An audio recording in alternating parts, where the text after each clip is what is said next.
जमीन की जल धारण क्षमता खत्म हो जाएगी। जल धारण क्षमता मतलब पानी को रोकने की क्षमता। आप हम सभी जानते हैं, हम चंबल के किनारे हैं। चंबल के किनारे जो नदी की रेती है, रेती में पानी कभी नहीं टिकता। रेती में पानी एकदम लीच करके चला जाता है। ऐसे ही रेतीली भूमि में पानी नहीं टिकता, जल धारण क्षमता खत्म हो जाती है। जो किसान की फसल, हमारे पूर्वज जो दादा कहते थे कि 3 पानी में गेहूं पक जाता था, आज 5 और 6 पानी में पक रहा है।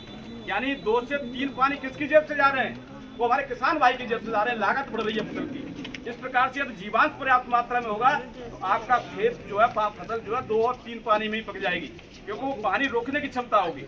जब जीवांश पर्याप्त मात्रा में होगा तो वायुमंडलीय नाइट्रोजन, जो कार्बन 4 स्पेस होते हैं, जो हवाई कण होते हैं, वो अंदर जाएंगे और जड़ों के माध्यम से पौधों का विकास होगा। इसलिए खेत को रेत बंदे से रोकिए। उसके लिए आप ज्यादा से ज्यादा हरी खाद प्रयोग करिए, ज्यादा से ज्यादा आप गोबर की इसमें खाद लगाइए, ज्यादा से ज्यादा केंचुआ की खाद लगाइए। ये बहुत जरूरी है। इसके लिए पशुधन जरूरी है।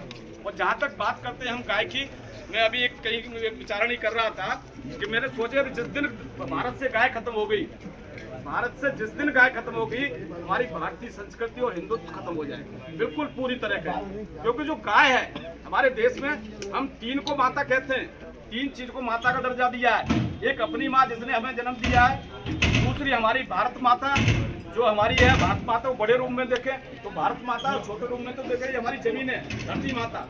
और तीसरी माँ है हमारी गाय माता, गौ माता। देसी गाय की बात कर रहे हैं। देसी कुछ नहीं होती, जो हमारी भारतीय नस्ल है, भारतीय नस्ल की गाय, चाहे गिर है, चाहे कांकरेज, चाहे साहिवाल है, चाहे रेड सिंधी है, चाहे हरियाणा है, चाहे मेवाती है, चाहे नागौरी है, ये सब हमारी देसी गाय है। और ये गाय किसी ने विकसित नहीं की वैज्ञानिक ने, ये हमारी ऋषि मुनियों और हमारे देवताओं की और भगवान की देन है। हर क्षेत्र की जलवायु, हर क्षेत्र की मिट्टी पानी के अनुसार अपने आप विकसित हुई है। नागौर में चले गए तो नागौरी गाय, कैन नदी के पास चले गए तो कैन कथा गाय, हरियाणा में चले